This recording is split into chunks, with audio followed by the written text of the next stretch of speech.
સર્વ વૈષ્ણવોને જય શ્રી કૃષ્ણ. પ્રભુ નંદ કુમારો મેં સ્વામીની વૃષભાનુજા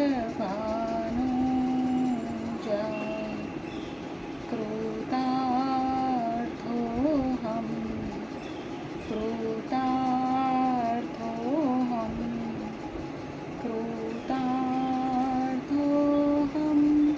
ન સંશયઃ. ગોકુળના નંદ બાબાના કુમાર શ્રી કૃષ્ણ મારા સ્વામી છે અને બરસાનાના વૃષભાનજીના પુત્રી શ્રી રાધિકાજી મારા સ્વામીની છે. તેથી જ હું કૃતાર્થ છું, કૃતાર્થ છું, કૃતાર્થ છું. તેમાં કોઈ સંશય કે શંકા નથી. અગાઉ આપણે જોયું કે નારદજી રાણી રૂકમણીને કહી રહ્યા છે કે આપને પટરાણીપણાનો ગર્વ થયો અને મને મારા પ્રભુનો બહુપત્નીત્વવાળો સંસાર જોવાની કુબુદ્ધિ સૂજી. પરિણામે આપણા બંનેના કલ્યાણ માટે મારા નાથને આજે કેટલું કષ્ટ ઉઠાવવું પડ્યું. ચાલો દેવી, ઉઠો, આપણે વિના વિલંબે એમના શરણે જઈને એમની ક્ષમા માંગી લઈએ. અને બંને જણા પ્રભુની ક્ષમા માંગવા આવ્યા. પ્રથમ દેવર્ષિ નારદે અને પછી રાણી રૂકમણીએ યોગેશ્વર શ્રી કૃષ્ણનો ચરણ સ્પર્શ કર્યો. ત્યારે વિસ્મયથી 2 ડગલા પાછળ હટી જઈને શ્યામ સુંદરે માર્મિક ટકોર કરી. કેમ કેમ એકદમ કંઈ ઉમળકો ઉભરાઈ આવ્યો ને મારા પર? અને ત્યારે અમને માફ કરો પ્રભુ, અમને ક્ષમા આપો એમ વદતા એ બંને જણાએ દીનવદને પુનઃ પ્રભુનો ચરણ સ્પર્શ કર્યો અને પ્રભુ ખડખડાટ હસી પડ્યા. પછી તો મોડે સુધી જાત જાતની અને ભાત ભાતની દિવ્ય વાતચીત ચાલી. પરંતુ ભોંઠા પડી ગયેલા એ બંને જણા આજે ઊંચી આંખે શ્રી કૃષ્ણ સામે જોઈ શકતા ન હતા. પરંતુ ભોંઠા પડી ગયેલા એ બંને જણા આજે ઊંચી આંખે શ્રી કૃષ્ણ સામે જોઈ શકતા ન હતા. એટલે એ બંનેને હવે નિંદ્રાધીન થવા દેવા, એમાં જ એમનું કલ્યાણ છે એમ સમજીને શામળિયાજીએ પોતાની શયન ઈચ્છા પ્રદર્શિત કરીને એમને ઉઠાડ્યા અને સૌ પોતપોતાના નિયત સ્થાને જઈ નિંદ્રાદેવીને શરણે થયા. સવારે હજી તો હમણાં જ જાગેલા શ્રી કૃષ્ણનો પવિત્ર પાદ સ્પર્શ કરવા એમના કક્ષમાં પધારેલા દેવી રૂકમણી પ્રભુનો અને મુનિવરનો ચરણ સ્પર્શ કરીને જવાની તૈયારી કરે છે. ત્યાં તો સેવિકાએ આવીને સમાચાર આપ્યા કે દેવી સત્યભામા અંદર આવવાની રજા માંગે છે. પ્રભુની અનુજ્ઞા મળતા અંદર આવેલા શ્રી સત્યભામાએ સ્વામીનો ચરણ સ્પર્શ કરી મુનિવરને પ્રણામ કરી પટરાણીને નમસ્કાર કરીને અરજ કરી કે આપ સૌને આજે બપોરે મારા નિવાસ સ્થાને ભોજન માટે પધારવાનું આમંત્રણ આપવા આવી છું. અને ત્યારે હસીને શ્યામ સુંદરે નારદજી સામે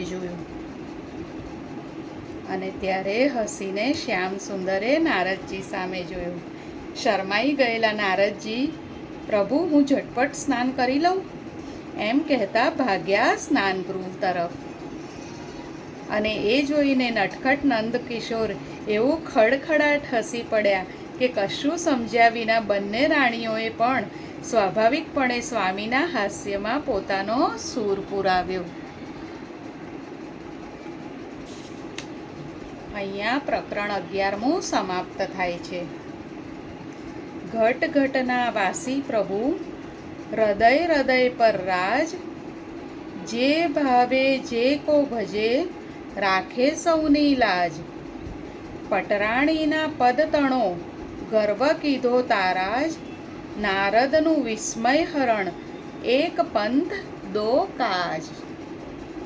ઘટ ઘટના વાસી પ્રભુ હૃદય હૃદય પર રાજ। જે ભાવે જે કો ભજે રાખે સૌની લાજ। પટરાણીના પદ તણો ગર્વ કીધો તારા જ। નારદનું વિસ્મય હરણ એક પંથ દો કાજ। હવે છે પ્રકરણ 12મું શ્રી રાધા નારદ મિલન। શ્રી રાધા નારદ મિલન। સત્યભામા નિવાસની આજે રોનક જ ફરી ગઈ હતી। સત્યભામા નિવાસની આજે રોનક જ ફરી ગઈ હતી। જિંદગીમાં પહેલીવાર સ્વામીનાથે સામે ચાલીને ભોજનનું આમંત્રણ માંગ્યું। એના અદકેરા આનંદમાં સાક્ષાત પૃથ્વી સ્વરૂપા રાણી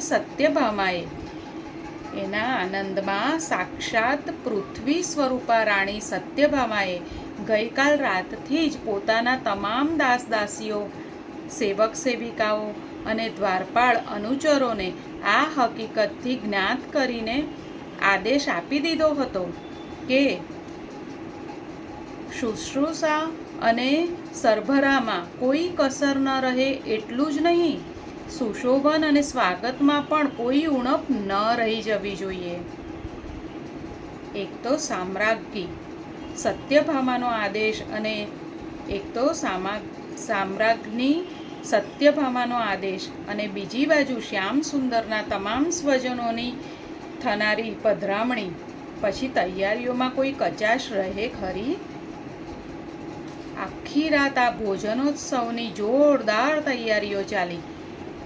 ખૂબ વહેલા ઉઠી ગયેલા રાણી સત્યભામા સૌને નિમંત્રણ આપવા પણ જાતે જ ગયા। પહેલું નિમંત્રણ પતિદેવને, પટરાણીને અને નારદજીને પાઠવીને તેઓ સાસુ સસરાના આવાસે ગયા। ત્યાંથી બલરામ ભવન ઉપર જઈ રોહિણીમાં, સુભદ્રાજી, રેવતીજી અને દાઉજીને આમંત્રણ આપી આવ્યા। પછી લક્ષ્મણા, સત્યા, ભદ્રા, મિત્રવિંદા, કાલિંદી અને જાંબુવતીને નિમંત્રણ પાઠવીને તેઓ સ્વગૃહે પરત આવ્યા। ત્યારે રૂકમણી તો પોતાની ફરજના એક ભાગરૂપે ક્યારનાએ આવીને તમામ વ્યવસ્થા નજરે નિહાળી ચૂક્યા હતા અને સત્યભામાની રાહ જોતા હતા। ભોજન સમારંભ ખૂબ ધૂમધામથી અને હર્ષોલ્લાસથી ઉજવાયો અને આમ રોજ રોજ પોતાનો સમગ્ર પુત્ર પરિવાર હળી મળીને એક રસોડે જમે છે એ નજરો નજર નિહાળીને અત્યંત સંતૃપ્ત તથા પ્રસન્ન થઈ ગયેલા દેવકીજી, રોહિણીમાં અને વસુદેવજી મનોમન આશીર્વાદની વર્ષા વરસાવી। દાઉને લઈને શ્યામ સુંદર યજ્ઞશાળાની મુલાકાતે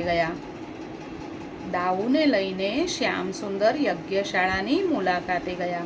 આજે ગમે ત્યારે પણ ઉદ્ધવજી સાથે કૌંતેય અર્જુન આવી જાય તેવી શક્યતા હતી। એટલે રેવતી ભાભી સાથે સુભદ્રાજી બલરામ ભુવન ઉપર પ્રતીક્ષાર્થે ચાલ્યા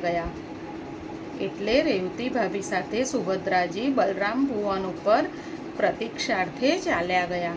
અને દેવકી વસુદેવના આગ્રહથી રોહિણીમાં તેમની સાથે રથમાં દેવકી નિવાસ પર આરામાર્થે ગયા।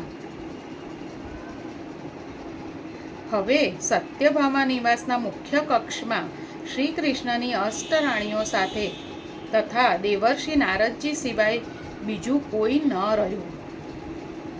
હવે સત્યભામા નિવાસના મુખ્ય કક્ષમાં શ્રી કૃષ્ણની અષ્ટરાણીઓ તથા દેવર્ષિ સિવાય બીજું કોઈ ન રહ્યું। એટલે સેવિકાઓને સુગંધિત જળપાત્રો ભરી લાવવાની આજ્ઞા આપીને રાણી સત્યભામા હવે નારદજી સમક્ષ પોતાને જે પ્રશ્ન મૂકવાનો હતો તે કેવી રીતે ગોઠવીને મૂકવો તેની ગડમથલમાં પડ્યા। પરંતુ નારદજી દ્વારા આ યોજનાથી પૂર્વજ્ઞાત થઈ ચૂકેલા દેવી રૂકમણી સત્યભામાની બહારે ધાયા અને પ્રસંગને અનુરૂપ વાતાવરણ સર્જવાના શુભાશયથી જળપાત્રો આવે પહેલાં એમણે જ શ્રી નારદજીને એક સ્વાભાવિક પ્રશ્ન પૂછ્યો.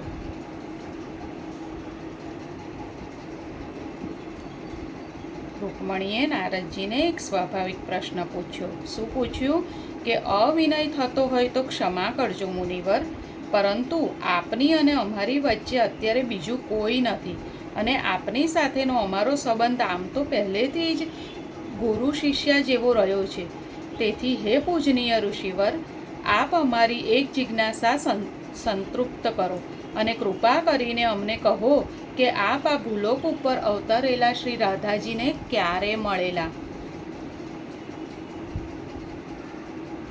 શું કીધું? ફરી જોઈએ કે આપ અમારી એક જિજ્ઞાસા સંતૃપ્ત કરો અને કૃપા કરીને અમને કહો કે આપ આ ભૂલોક ઉપર અવતરેલા શ્રી રાધાજીને ક્યારે મળેલા, શા હેતુથી મળેલા, એમના વિશે આપ શું શું જાણો છો? દેવર્ષિ, કોઈ પણ જાતના અન્ય માનવીય ભાવથી નહીં, કેવળ ભક્તિભાવથી અમે પૂછીએ છીએ કે શ્યામ સુંદરના એ બાળ સખી વિશે આપ જે કંઈ જાણતા હો તે બધું અમને વિસ્તારથી કહેવા કૃપા કરો. સત્યભામાનો ભાર હવે હળવો થઈ જતા તેમણે કૃતજ્ઞતાની નજરે મોટી બહેન રૂકમણી સામે જોયું અને મનમાં વિચાર્યું કે રૂકમણીમાએ કાલે જે બ્રહ્મ વાક્ય કહેલું કે લાલાને 4 વાર આણ આપવાની કાંઈ જરૂર ન હતી. પહેલી જ વાર જો એણે એટલું જ કહ્યું હોત કે દ્વાપર યુગની સતી શિરોમણી, પાવિત્ર મૂર્તિ અને પ્રેમ લક્ષણા ભક્તિ સ્વરૂપા શ્રી રાધાજી હોય તો હે આત્મા, એમની આણ આપીને કહું છું કે તું આ મૃતદેહમાં પુનઃ પ્રવેશ કર, તો તત્ક્ષણ એ મૃતપુત્ર જીવતો થયો હોત. આ વિધાન પાછળનું રહસ્ય શું છે તે નારદજીને પૂછી લેવાનું પ્રભુએ જે સૂચન કર્યું છે તે તો હવે નારદજી એકવાર શ્રી રાધા કથા શરૂ કરશે પછી વચ્ચે ગમે ત્યારે પૂછી લેવાશે. સેવિકાઓ સુવર્ણ થાળમાં પાણી ભરેલા રજત પાત્રો લઈને આવી પહોંચી એટલે જલપાન કરીને સૌ એકચિત્ત થઈને દેવર્ષિ નારદજીના શ્રીમુખે શ્રી રાધાજીના જીવન પ્રસંગો અને એમની સાથેની મુલાકાતના પ્રસંગો સાંભળવા શિષ્યાભાવે પૂર્ણ વિવેક વિનયથી ભોંય પર બિછાવેલી મખમલી જાજમ ઉપર બિરાજમાન થઈ ગયા. આ પણ મારા પ્રભુની જ કોઈ લીલા માયા યા મહેચ્છા હશે એવું સમજીને દેવર્ષિ નારદે મનોમન ગોલોકેશ્વરી શ્રી કૃષ્ણને અને ગોલોકેશ્વરી શ્રી રાધાને ભક્તિભાવપૂર્વક પ્રણામ કરીને કથાનો મંગલ પ્રારંભ કર્યો. ફરી જોઈએ. આ પણ મારા પ્રભુની કોઈ લીલા માયા યા મહેચ્છા હશે તેવું વિચારીને, તેવું સમજીને દેવર્ષિ નારદે મનોમન ગોલોકેશ્વર શ્રી કૃષ્ણને અને ગોલોકેશ્વરી શ્રી રાધાને ભક્તિભાવપૂર્વક પ્રણામ કરીને કથાનો મંગલ પ્રારંભ કર્યો. હે દેવીઓ, હવે દેવર્ષિ નારદ કહે છે, હે દેવીઓ, ભગવાન શ્રી નારાયણે પોતાના શ્રીમુખે મને જે દિવ્ય કથા પૂર્વે કહેલી છે તે હું તમને કહું છું. માટે તમે મનમાં કોઈ પણ જાતની શંકા કે અશ્રદ્ધા રાખ્યા વિના તેનું ધ્યાનથી શ્રવણ કરો. શ્રી બ્રહ્માજીની 3 માનસ કન્યાઓ. શ્રી બ્રહ્માજીની 3 માનસ કન્યાઓ કઈ? રત્નમાલા, મેનકા અને કલાવતી. રત્નમાલા, મેનકા અને કલાવતી પૈકી રત્નમાલાને શ્રી સીતાજીની માતા થવાનું, મેનકાને શ્રી પાર્વતીજીની માતા થવાનું અને કલાવતીને શ્રી રાધાજીની માતા થવાનું સદભાગ્ય પણ બ્રહ્માજીના વરદાનથી જ પ્રાપ્ત થયેલું હતું. ફરી જોઈએ. શ્રી બ્રહ્માજીની 3 માનસ કન્યાઓ હતી. કઈ? રત્નમાલા, મેનકા અને કલાવતી. અને બ્રહ્માજીના વરદાનથી એ ત્રણેયને શું પ્રાપ્ત થયું હતું? રત્નમાલાને શ્રી સીતાજીની માતા થવાનું સૌભાગ્ય પ્રાપ્ત થયું હતું.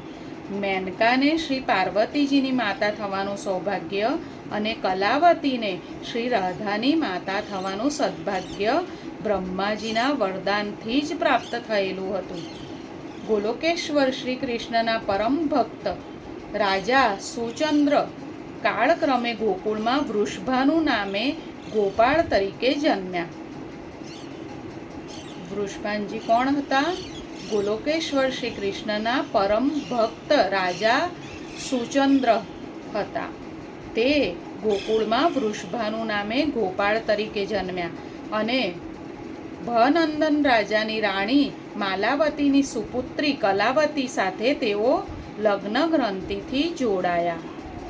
ત્યારબાદ યોગ્ય સમયે અને શ્રી કૃષ્ણચંદ્રનો વસુદેવ દેવકીના 8મા સંતાન તરીકે જન્મ થાય તેના થોડા વર્ષો પૂર્વે શ્રી રાધાજીનો જન્મ બરસાનામાં ઠરીઠામ થયેલા ગોપાધિપતિ શ્રી વૃષભાણજીને ત્યાં થયો.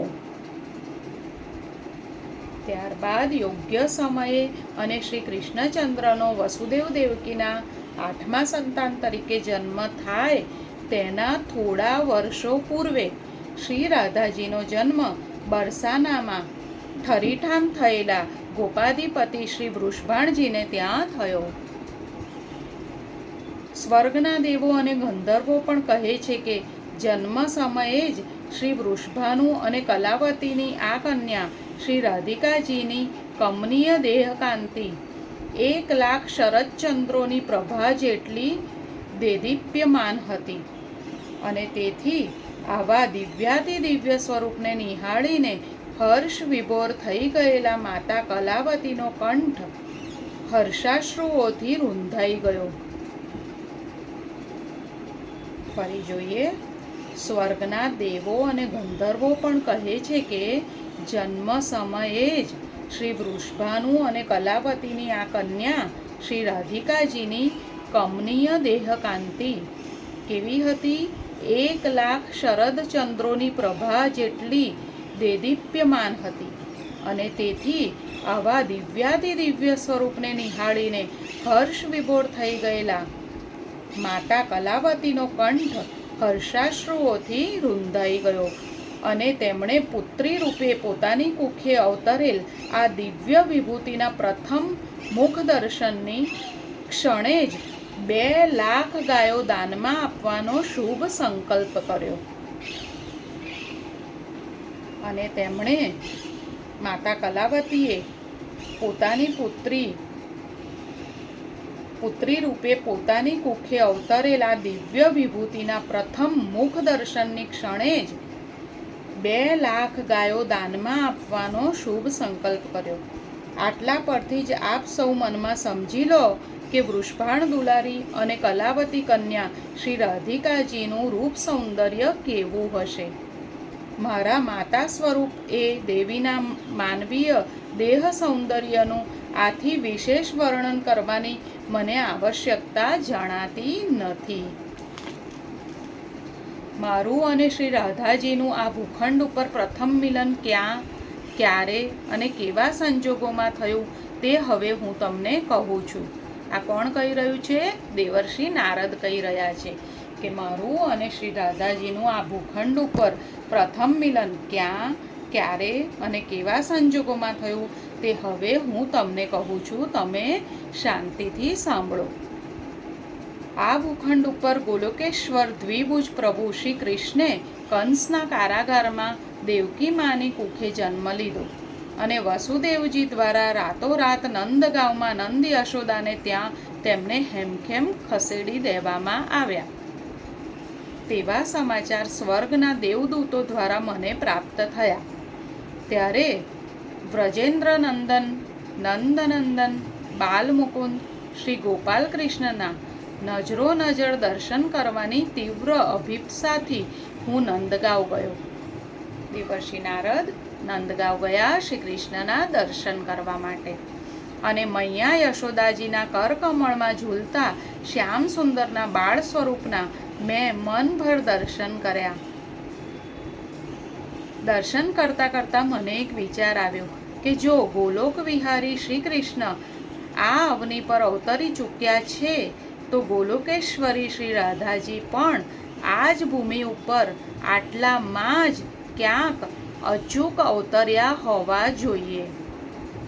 મને શ્રી રાધાજીના બાલ્યા સ્વરૂપના દર્શન કરવાની તીવ્ર ઉત્કંઠા થઈ આવી અને હું એ પવિત્ર વ્રજભૂમિમાં તેમને શોધતો બાવરો બનીને ફરવા લાગ્યો.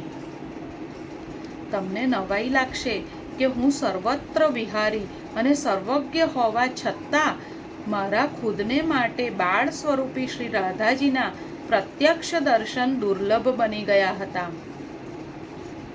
નારદજી શું કહે છે કે તમને નવાઈ લાગશે કે હું સર્વત્ર વિહારી અને સર્વજ્ઞ હોવા છતાં મારા ખુદના માટે શ્રી રાધાજીના પ્રત્યક્ષ દર્શન દુર્લભ બની ગયા હતા.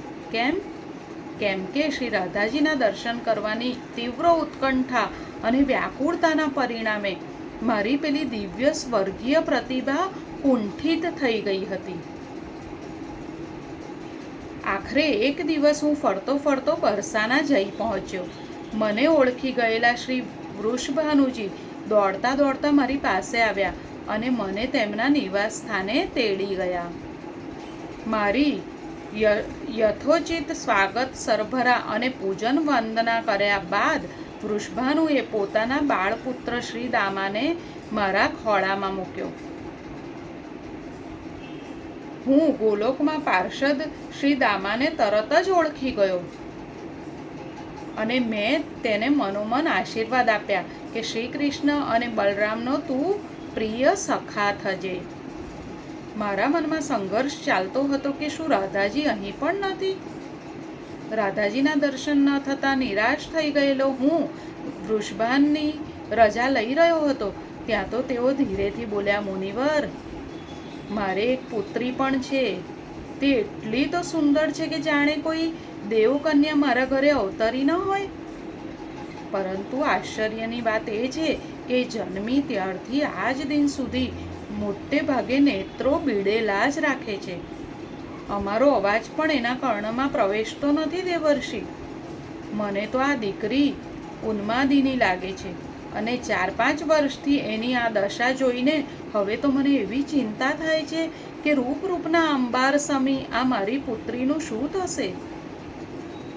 આપને 2 કર જોડીને વિનંતી કરું છું કે આપ મારી દીકરીને એકવાર આપની પવિત્ર દ્રષ્ટિથી નિહાળો. શક્ય છે કે આપના પુણ્ય પ્રતાપે મારી બાલિકા પ્રકૃતિસ્થ થાય. શક્ય છે કે આપના પુણ્ય પ્રતાપે મારી બાલિકા પ્રકૃતિસ્થ થાય. આજે અહીંયા સુધી રાખીએ. ફરી જલ્દી મળીએ. સર્વને જય શ્રી કૃષ્ણ. રાધે રાધે.